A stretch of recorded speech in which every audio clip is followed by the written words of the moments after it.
আমি আমি প্রশ্ন, আপনি আমারে প্রশ্ন করছেন, আমি প্রশ্ন রেখে দিতেছি, তাহলে পারতেন।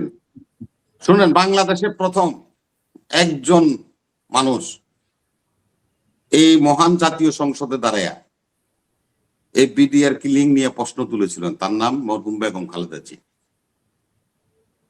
বিএনপি একমাত্র বিডিআর হত্যাকাণ্ড না, শাপলা হত্যাকাণ্ড এবং যত বাংলাদেশের হত্যাকাণ্ড হয়েছে সকল হত্যাকাণ্ডের বিরুদ্ধে এই বেগম জিয়া এই সংসদে এবং বাইরে জনসভায় সব জায়গায় কথা বলেছে। বিএনপি ছাড়া কেউ কথা বলে নাই। দেখেন আমার একটা স্টেটমেন্ট, বিএনপি ছাড়া তো আরো অনেক দল ছিল, আমি নাম বলবো না, বট বাহিনী অনেক চিল্লাচিল্লি করবো, অনেক দল ছিল, একটা প্রেস নোট দেখান যে তারা এটার প্রতিবাদ করছে, করে নাই। বিএনপি করছে। আপনারা আশ্বস্ত করতে চাই, বিএনপি ক্ষমতা আসলে, যেহেতু জিয়াউর রহমানের ছেলে, খালেদা জিয়ার ছেলে তারেক রহমান, একটা জেনেটিক পাওয়ার আছে ওর কাছে, এটা গড গিফট, এটা আল্লাহ প্রদত্ত। যেহেতু তার মা যেহেতু এটার প্রতিবাদ করছে, সেহেতু এর বিরুদ্ধে ব্যবস্থা নিবে, আপনাকে আমি আশ্বস্ত করতে চাই। শুনেন, সেনাবাহিনী তাকে প্রটোকল দিছে, হ্যাঁ প্রথম দিন প্রটোকল দিছে, তারপরের দিন তাকে প্রটোকল দিছে, এরপর থেকে কিন্তু সেনাবাহিনীর প্রটোকল এখন নাই।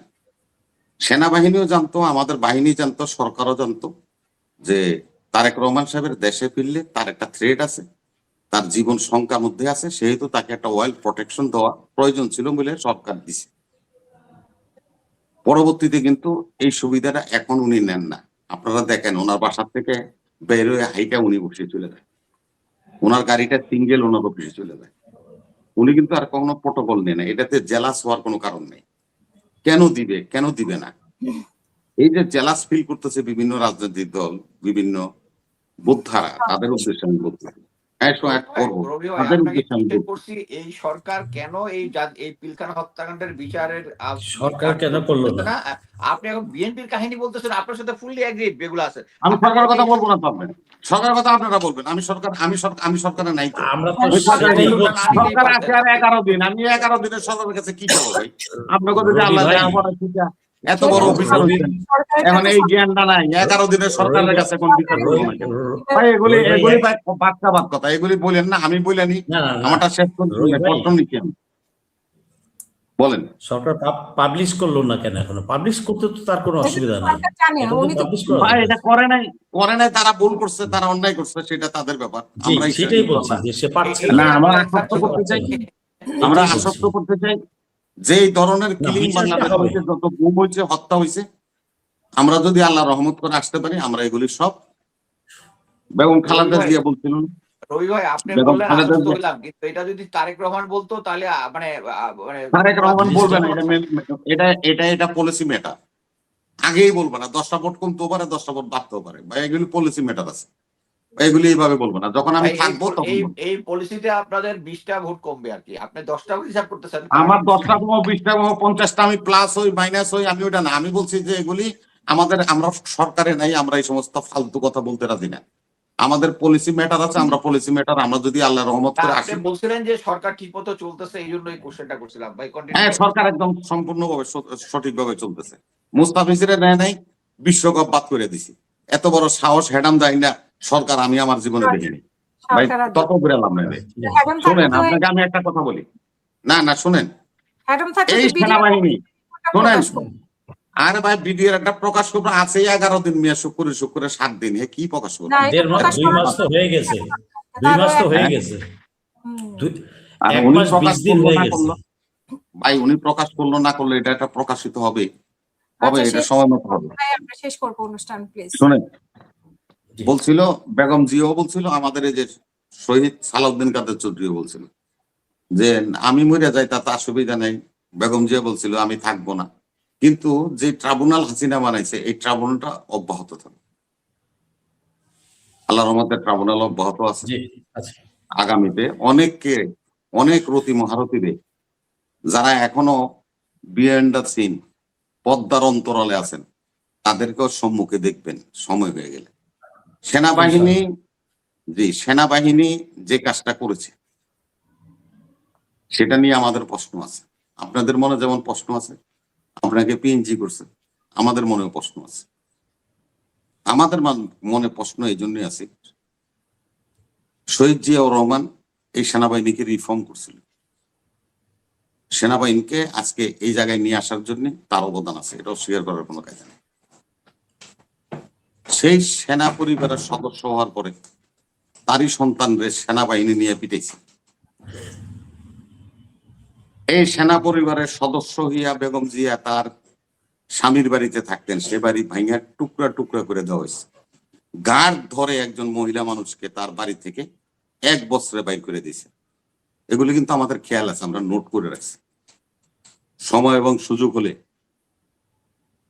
যারা এই সমস্ত অপকর্মের সাথে জড়িত ছিল তাদের প্রত্যেককে আইনের আওতায় আনা হবে, সকল অপরাধের বিচার করতে হবে, একদম আইনের আওতায় আনা হবে, কাউকে ছাড়া হবে না। কারণ এদেরকে ছেড়ে দিলেই পরবর্তীতে এই বাহিনীতে ডিসিপ্লিন থাকবে না। এই বাহিনীতে এই ভাই সেই ভাইয়ের লোক চাকরি হয়েছে, আমার অমুক দিছে তমুক দিছে কইয়া ডিসিপ্লিন ব্রেক করবে।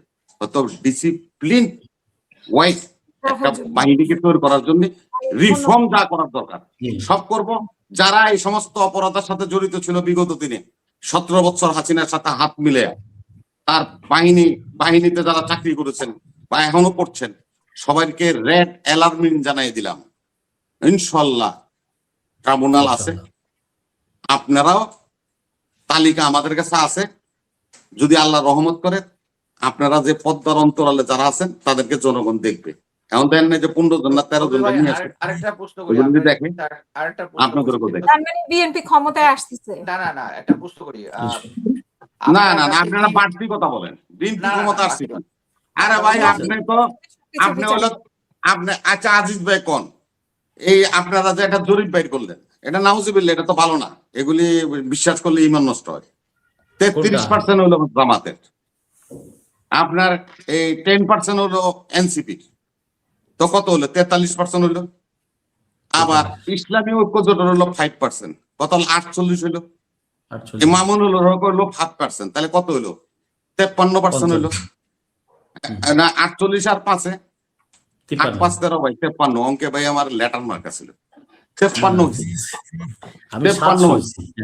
হ্যাঁ 53। আর অন্যান্য যে 11 দল আছে, আরো 10টা দল রয়েছে না, তাদের মনে করেন আরো 5%।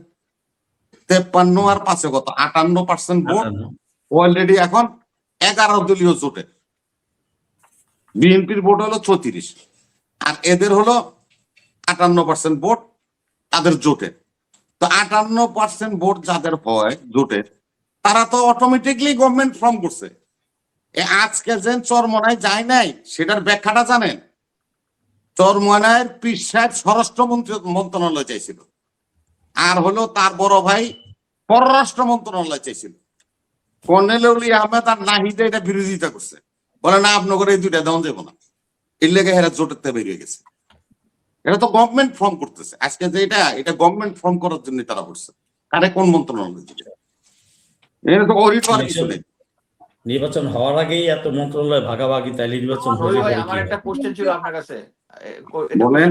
হচ্ছে আপনি বলেছেন যে যারা তারেক জিয়া কে নির্যাতন করেছে, যারা ম্যাডাম জিয়ার বাসা ভিজিট করেছে, তাদের লিস্ট আছে এবং তাদেরকে ইয়া করবেন। বাট আমার যেটা মনে হয় যে যারা এত এই যে গুম খুনের সাথে জড়িত যারা ছিল, যারা এখন সাব জেলে আছে, যারাই আছে, খুনের বিচারটা তো নিশ্চয়ই প্রায়োরিটি পাবে আপনাদের। আমি তো প্রথমেই বলছি ভাই, আমি তো প্রথমেই বলছি খুন গুম এর সাথে যারা জড়িত হয়েছে, সরকারের সাথে 17 বছর থেকে বেনিফিট নিয়েছে, গুম করছে, খুন করছে, আমি তো এটা বলছি ভাই।